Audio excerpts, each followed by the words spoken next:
Om Namo Bhagavate Vasudevaya. Srimad Bhagavatam, Canto 7, Chapter 9. Prahlad pacifies the Lord with prayers, text 35. Satvatmayonir ati vishmita ashito bhyam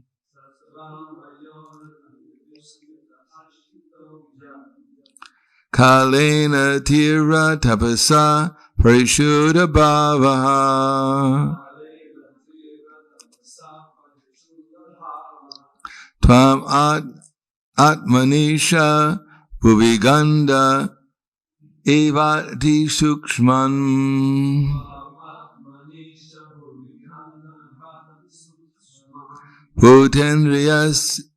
bhutendriya shayamane vitatam dadarsha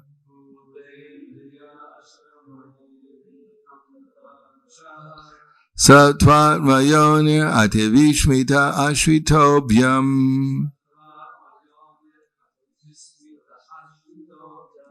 kalena tira tapasa parishuddha bhava tvam atmanisha bhuviganda evati sukshmam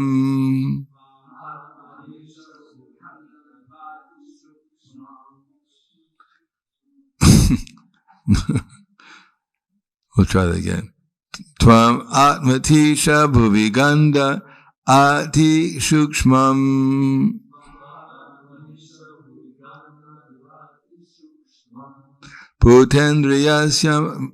bhutendriya shayamane vitata darsh bhutendriya shayamane vitatam darsha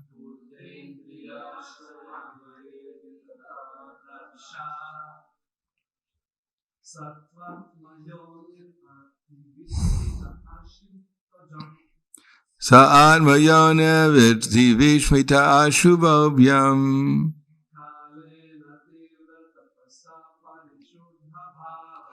kalena tira tapasa parishuddha bhavaha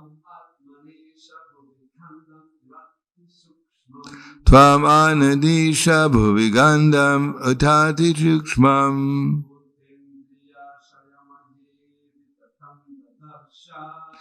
bhutendriyasya shayamaye vitatam vidarsha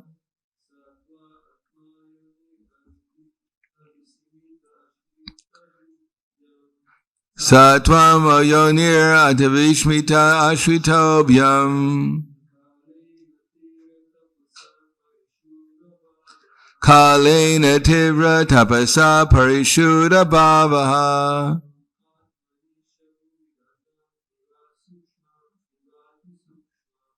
tvam atmanisha bhuviganda ati trishmam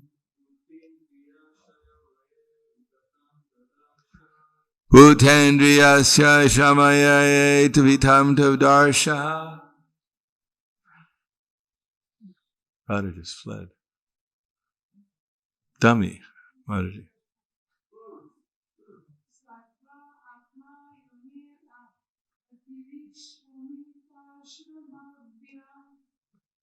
Satam adyoni atavishmita ashritobhyam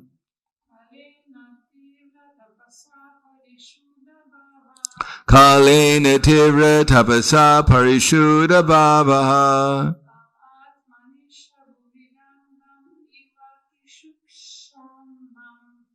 tvam atmanisha bhuviganda ivatitishmam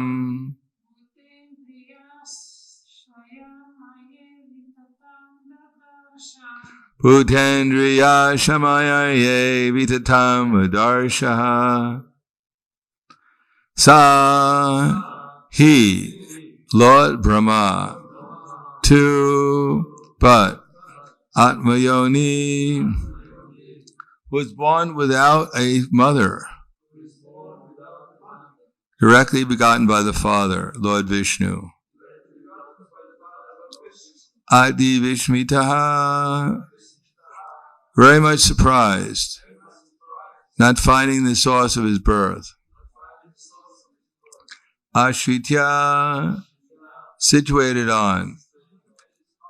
Abjam, the lotus. Kalena, in due course of time. Tivra tapasa, by severe austerities. Parishuddha, bhava, being completely purified. Tvam, you, Atmani, in his body and existence. Isha, O my Lord. Bhuvi, within the earth. Gandham, aroma. Iva, like. Ati, shukshmam, very subtle. Bhuta, indriya, composed of elements and senses. Ashaya maye, and that filled with desires, the mind. Vidatam, spread out. Didarsha, found. Translation purport by His Divine Grace, A.C. Bhaktivedanta Swami Srila Prabhupada.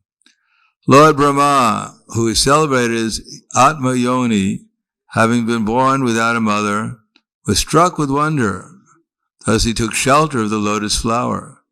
And when he had been purified after undergoing severe austerities for many hundreds of years, he could see that the cause of all causes, the Supreme Personality of Godhead, was spread throughout his own body and senses, just as aroma, although very subtle, is perceived in the earth.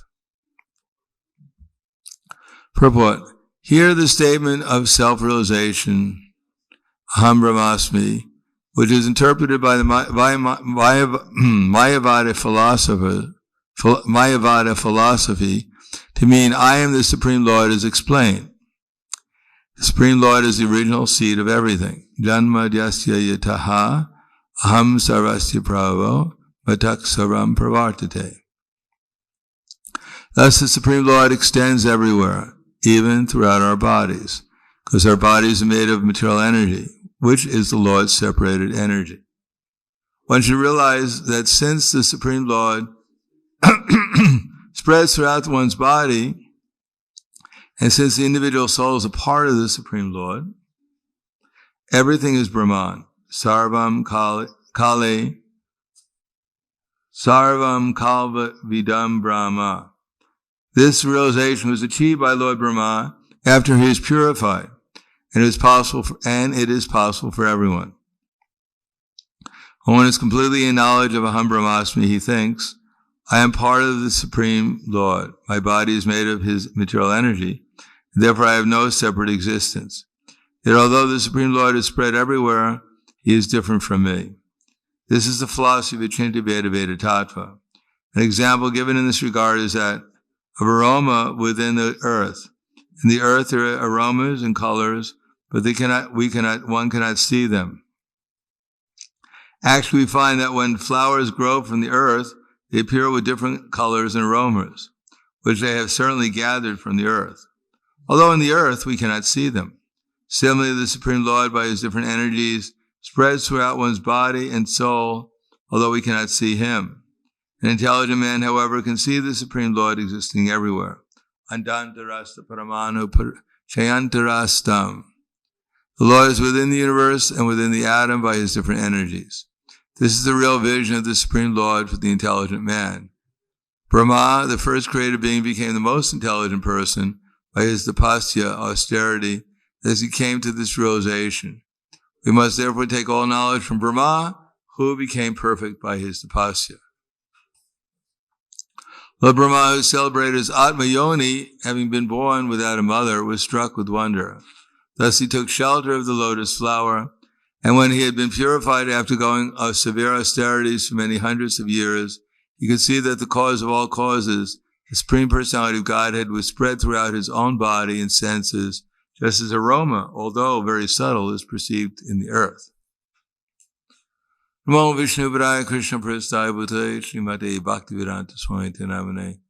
Namaste Saraswatam Deve Gauravani Vacharane Nirvishesha Srinivadi Paskadyade Siddharne.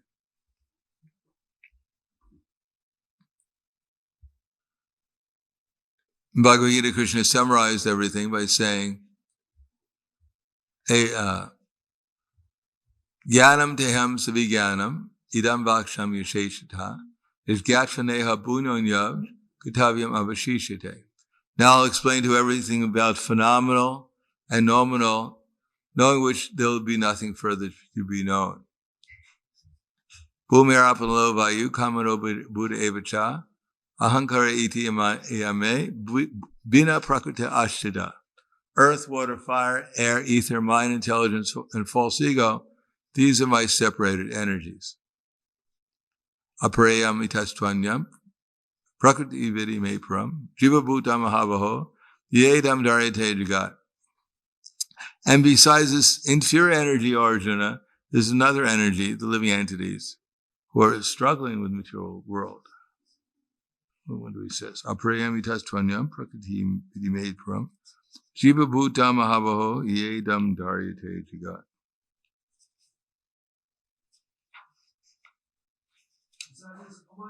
Exploiting the resources of this material nature, Arjuna. So we're trying to control the material nature. Etam yoni bhutani sarvaniti padarya aham krishnasya prabhavas pralayas tata. All created beings have the source in these two natures. Of all that is material and all that is spiritual in this world, know for certain that I'm both the origin and the dissolution. Matat parataram nanyat kinchit asti dhananjaya Mayi saramidam proktam sutre mani gana iva. O conqueror of wealth, all things are resting on me, just like the pearls are strung in a thread. Matat parataram, there's no truth superior to me. All things are resting on me, just like pearls are strung in a thread. If one is actually Krishna conscious, then one will see that even this body, which we identify ourselves as being, is actually just Krishna's energy. And according to Bhagavad Gita, although we're certainly conscious of it, but we're not the direct controllers of it. Prakrite kriyamanani, gunai karmani sarvashaha, ahankara vimudatma, kartaham iti manyate. Bewildered by the three modes of material nature, the foolish living entity thinks himself to be the doer of the activities, were actually carried out by the three modes of material nature. So though we're taking credit, either negatively or positively, for what our activities are, but actually either we're doing nothing, nor are we actually entangled. All we're doing is desiring, and Krishna is sensing our desire, just like one can understand the flavor of a flower by smelling it. And then Krishna arranges either the spiritual energy or the material energy accordingly. There's not really any difference between the spiritual and material energy. One energy, spiritual energy, enlightens us and enlivens us. And the other one covers us. But it's the same energy, just acting in two different capacities. Just like electricity can either in the radiator or in the stove, it can heat things. But in the refrigerator, it cools things. It's the same electricity. It's just acting in different ways. Similarly, Krishna's energy is one, it's all him, but it can act either put us in the spiritual energy, which means we become conscious of Krishna, or it can put us into the material energy, which means we become progressively more unconscious of Krishna. But the energy is the same, actually. It just appears to be sometimes material, and it appears to be spiritual according to how it's being presented to us, either covering us or uncovering us. In any case, Lord Brahma, in order to achieve this perfection, he had to sit in meditation for many, many hundreds of years. First of all, he was brave enough to dive into the Garbhodak Ocean. We're not even so sure if he knew how to swim at the time. No one had really taught him how to swim, so somehow or another he made it. I guess he stayed close to the stem, so he grabbed on. But he was brave enough to, if you were in complete darkness and you were sitting on a lotus flower, which is trillions of, at least billions of miles high, would you just jump off and hope for the best? Unless you're really getting desperate. But I think the actual fact is he climbed down the lotus flower before he jumped into the water. He just didn't sit in the lotus. Hope for the best. Crash. Is there a doctor for Brahma? No, sorry. It's too early in the creation. It says he actually climbed down the lotus flower. He wasn't so foolish as to jump.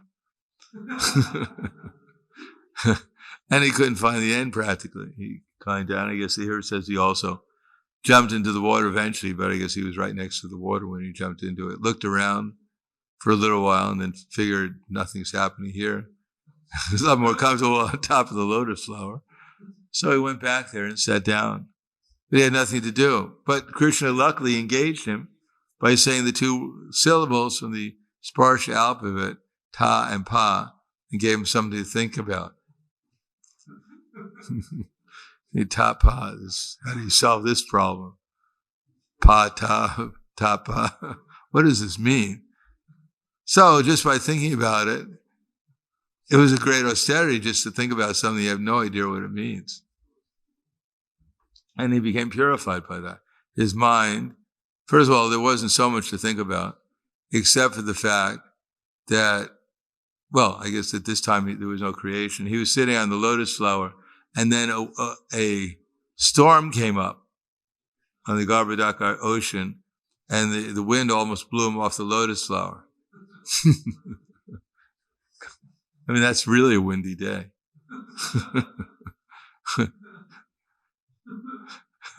Luckily, he survived.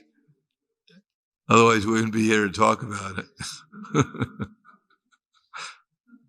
And he sat there for actually thousands and thousands of years, trying to figure out what is this tapa. And then Krishna revealed to him the spiritual world. And he spoke the Brahma Samhita in glorification of Krishna. In any case, if we accept that everything is the energy of Krishna, including our body, then we'll much be more likely to utilize our body in Krishna's service and try to utilize it to please Krishna, which is the only way we can get out of the bodily concept of life. Either we're going to work to please Krishna, or we're going to be forced to work to please our body, mind, and senses. There's no other choice. Of course, we're accustomed to please this body, to serve this body, kamarinam katidag, palitas dornitas,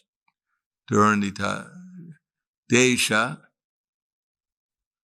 that in so many different ways we've been serving our material senses, kamarinam katita, palitas dorni deshas, and they never give up. They never stop demanding service for us, and we're very willingly serving our senses.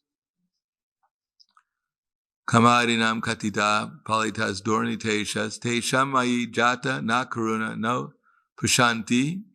But they're never merciful. They never stop causing us problems, nor do they ever stop demanding service from us.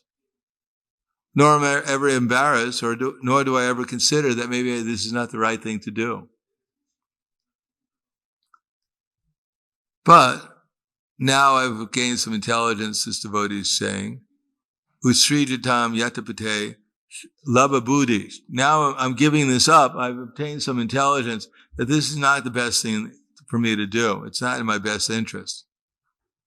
What is the last line? Kamarinam katida palitas dorni deshas te shamayi jata nakaruna no prashanti utsrijatam yatapate laba buddhist tam ayanam sharanam tam uyukshakmadapeksha.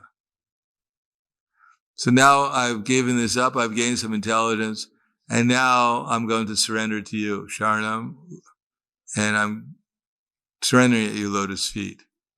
In other words, that's our choice.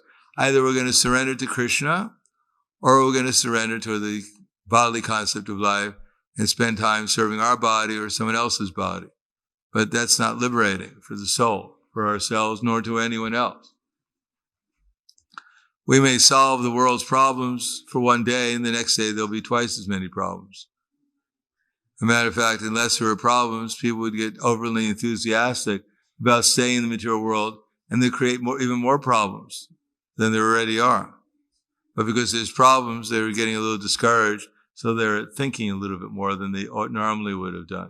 If there are no problems, people wouldn't think at all. They just exploit the material nature unlimitedly until there was no material nature left to exploit. But because there's problems, people become a little considerate. So problems are actually helpful for the living entity's liberation. Without problems, there wouldn't be any liberation. We just stay here in the material world and waste our time trying to be happy with this material body and experiencing the same problems every day. Every part of the body, every single atom in the body has the potential for causing us unlimited misery and frustration and disappointment. And yet we love our body more than we love anything else. Although all it's doing is giving us problems. But because we're naturally servants, and we're very good servants by nature, we're very loyal, faithful servants, we become loyal, faithful servants of this body. And therefore our unlimited service attitude is displayed in the material energy. But it's a useless service attitude. All it does is cause us and everyone else difficulty. But in the spiritual world, when the service attitude is properly manifested, then it causes everyone bliss, and including ourselves. So that's our choice, whether we want to be in bliss or waste our time here. So I'll stop there. Thank you. Any questions, comments?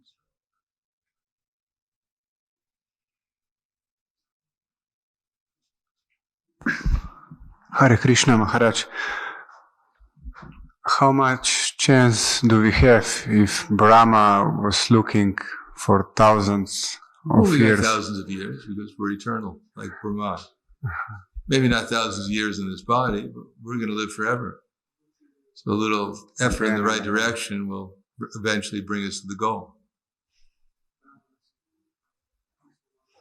So everyone has a choice. As a matter of fact, whatever we're doing will help us advance. And the more we do it without attachment, the more we do it for Krishna, then the quicker we'll advance. But every single activity in devotional service is bringing us a little closer to the goal. Thank you. Anything else?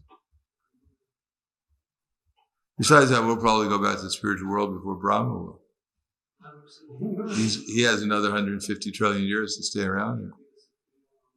I think we'll get back before then. Hopefully.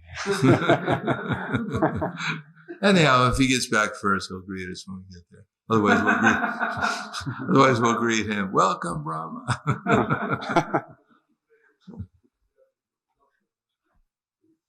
Anything else? Yes. Hare Krishna. Much regarding Lord Brahma and his position. They said that he took also part in the Chaitanya Lila as a Haridas Thakur, or partial. Yeah. Partial.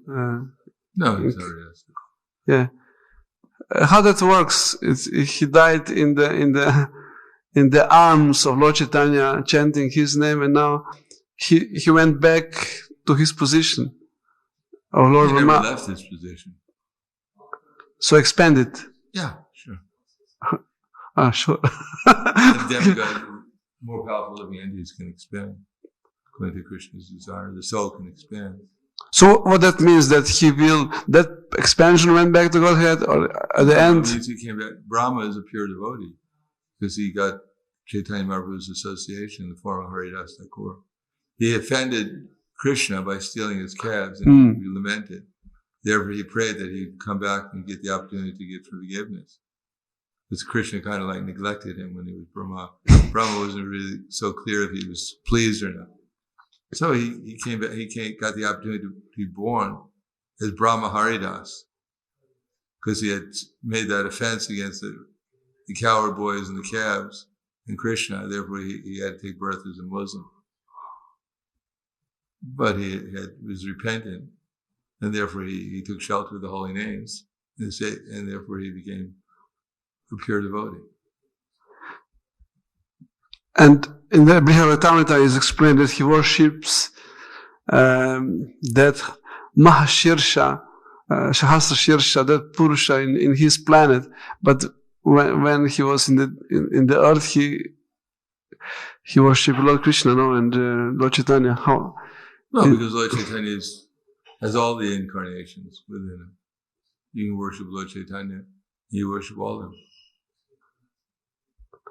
Now, when he's Brahma on his planet, it's not necessarily his rasa, but that's how Krishna manifests himself in Brahma Loka. Just like when Gop Kumar, who later on became what was his name in the spiritual world? Swarup. When Gop Kumar became Brahma, then he was also worshipping Sahasra Shira Brahma. Wherever he went, he worshipped Vamana Dev in the heavenly planet. But ultimately, his rasa was with Krishna. So eventually he wasn't satisfied wherever he was. He had to eventually go back to Goloka Vrindavan, but to actually stop his journey. Right. Anything else? Okay, thank you very much. Grandharaj Srimad Bhagavatam Ki Jai. Srila Prabhupada Ki Jai. Gaur Premanande. Haribo.